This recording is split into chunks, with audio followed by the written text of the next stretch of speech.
Really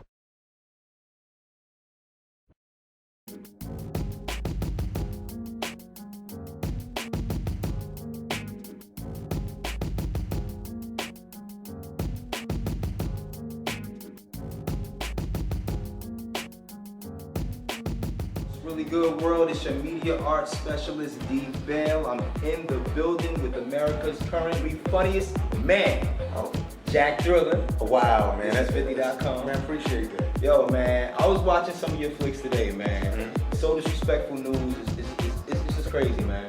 Everything that you're putting down right now. How did Jack Thriller become Jack Thriller, young Jack Thriller? Well, it's been a 10-year process. Right. You know what I'm saying? I've been doing it ever since I was 18 and whatnot. And, you know, it took a lot of nights getting booed and, you know, a lot of bad mistakes. Right. You know, hanging out with the wrong people. Right. A lot of grinding and trial and error, shooting things that was corny and shit, and writing, whack shit. Get me right here right now. Yeah. So did you start with stand-up and then mix it with a little sketch comedy, or? Yeah, it was always started with stand-up. Right. I have been, matter of fact, I come from a theater background, you know what I'm saying? I was in this a gospel play, man, you know what I'm saying? All the way from the age of 12 all the way up to 16. I was in a play with Rerun. I don't know if you ever... Yeah, I know what's happening. What's happening now?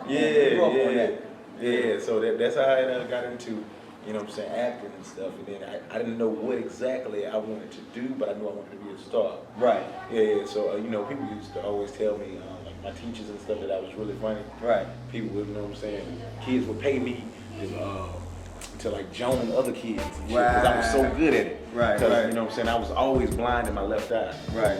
You know what I'm saying, a small child and shit, so, you know, I was cross-eyed, so everybody would always tease me about the shit. Right. It made me a strong comedian, a stronger, you know, it made me cold inside, so, you know, whenever you came with me, I was coming back at you like, right, like that, you know what I'm saying? And I made niggas want to fight me every day. I was staying getting chased home from school. Right. Staying. That's crazy, because that's a big problem in schools nowadays with the bullying and stuff like that. Sometimes the bullying will turn that stone and turn it into diamond. You know what I'm saying? Man, it built a lot of character for me. Right. You know what I'm saying? And plus my calf muscles got big too at the same time. You know, so yeah, I like I said, if I could do it all over, I'd do it exactly the same way. No doubt. Exactly the same way. You know, just like that Kanye West song say, you know, everything I'm not made me everything I am.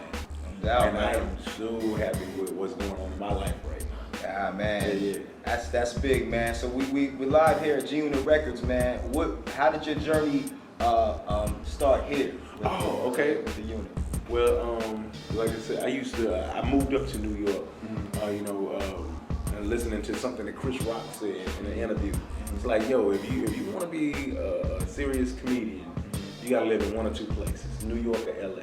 Right. And one thing about LA, you can't get paid to be on stage in LA because it's a privilege for you to be on stage in LA, because, you know, it could be somebody in the audience that can see you and your life could change overnight. Right. So they don't have to pay you. Right. But in New York, it's wide open. There's so many different spots you can do every night and everything and get their bread. Right. And whatnot. And then on top of that, I ain't gotta have a car to be here. Exactly. Yeah. Hop on the 1, the A, whatever, and you wherever you need to be. Exactly. And so, you know, I said, you know what, New York is where it's gonna be.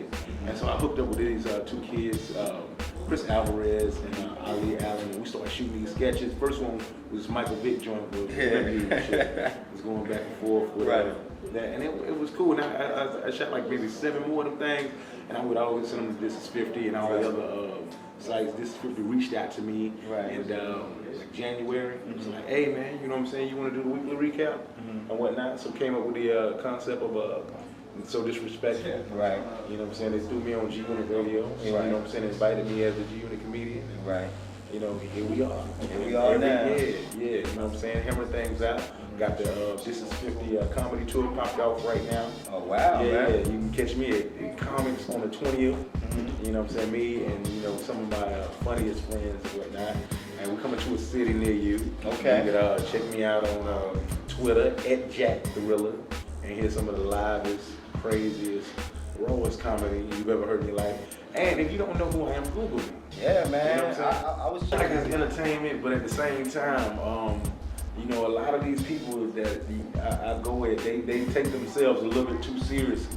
Like with the Michael Vick thing, I've heard some things from his people and stuff. You know what I'm saying? Right. You know, talking about they was gonna, you know, slap my eye out and all this other shit. That's crazy because you were also promoting him saying why wasn't he starting? You know what I'm saying? Right. Just all the negative. You know? Yeah, well, that's all he had at that time. The whole starting thing. Right. That came with So Disrespectful, which was about 5 or 6 months later. Okay, so this was the initial one. Exactly. So, you know, outside of that, you know, I've heard some things from Rihanna's camp. They didn't really like that interview too much. You know what I'm saying? But I'm not afraid of nobody coming up and slapping the shit out of me. I seriously doubt that happened. You can look me in my eye and tell I'm about that action. I don't play that shit. Right. You know what I'm saying? Y'all better stop playing with a gangster, man. I am legend. I will do 17 backflips off in your ass. And that's real talk. G-Unit, bitch. Word. I mean that in a gospel way. What would you say has been the most rewarding part of your career thus far, man? This, being down with 50 Cent, man, being able to talk to this cat, you know what I'm saying, on like different issues as far as women, money, and you know, dude, he's like really, you know, he lets me, you know, he listens to my ideas, right, and whatnot, and he don't mind shooting shit with me and letting me direct him. Oh, that's cool. Come on, man. Where they do that at? Yeah. You know, out 50 Cent. Yeah, that's you know, big, man. He's a multi-millionaire. Got Right. a couple hundreds of million. You don't got to fuck with me. Right. And he doing it. Right. It's unbelievable. Every day I wake up, I can't believe that, you know, this is going on in my life. That's incredible. You know, it's man. all a blessing. You know what I'm saying? Like I said, this whole situation, I'm gonna say this has been my break. It's pretty much saved my life and took me on a whole nother level. You know what I'm saying? From being just your basic comedian, going out hitting club to club every night, to, you know, somebody that's in demand that don't really get paid to go get on stage no more, but get paid to be myself on stage. Wow. You know what I'm saying? It ain't as much pressure as it was. Like, it ain't, nigga, you better be funny now. Right. Niggas know I'm funny. And Right. so they giving me, you know what I'm saying, what I deserve, you know, to come out and do the shit. So it works, and it's only gonna get bigger. Right. Only gonna get bigger. I can't wait to see what's gonna happen next. That's crazy, man. Now, I got a lot of teams that I work with and I mentor, man, and they big fans of yours, man. Really, kid? Yeah, well, not kids, but let's say 15, 16 and up. Okay. You know what I'm saying? And every time I go out and I do the exclusive interviews, they always ask me to ask the artist or the comedian or the actor or the musician, what was their inspiration behind getting into this, and what is like one survival tactic that you will have to remain consistent in this business? Oh, you gotta be relentless, man. You gotta be relentless, persistent. You have to know who you are. You know what I'm saying? And find yourself. You know what I'm saying? And sometimes it's not an easy process. You gotta pray about it. Right. And, you know, just ask God to reveal to you what is my purpose and what exactly am I supposed to be doing? What am I good at? You know what I'm saying? You know, what comes easy to me, and focus on that. You gotta focus too. You can't be doing this, and that, because then you're gonna have a whole bunch of unfinished projects. You gotta focus. Jack of trade, master of none, man. Exactly. You know what I'm saying? Get that one thing and go at it. Right on. You know, don't listen to nobody about what you want to do with your life and whatnot, man. Don't nobody know what's best for you but you. But on the same note, don't do nothing that's gonna hurt nobody. You know what I'm saying? Or hurt yourself in the long run. I ain't saying if you have aspirations to be a dope dealer and shit, that's some bullshit. You know, or I want to be the biggest dope dealer ever. Right. No, motherfucker, that ain't what I'm talking about. I'm talking about regular shit, like, you know, being a doctor. Don't get deterred from it. Right. If you're a young lady, you know, try to stay abstinent until you get you know, into a marriage situation and everything. What you want to do with your life? You want to be a doctor, a nurse, or something like that? You don't need a boyfriend right now. Right. Focus on your books. Do your work. Do the work. There's no shortcuts to this shit either. You gotta do the work. Man, you talking to somebody that then tried every shortcut in the world to try to, know what I'm saying, get some fame and shit. But you know what started working for me? When I did the work. I would study my craft as far as being a comedian. I'd start shooting my own skits and whatnot. Start getting flyers, invest in yourself.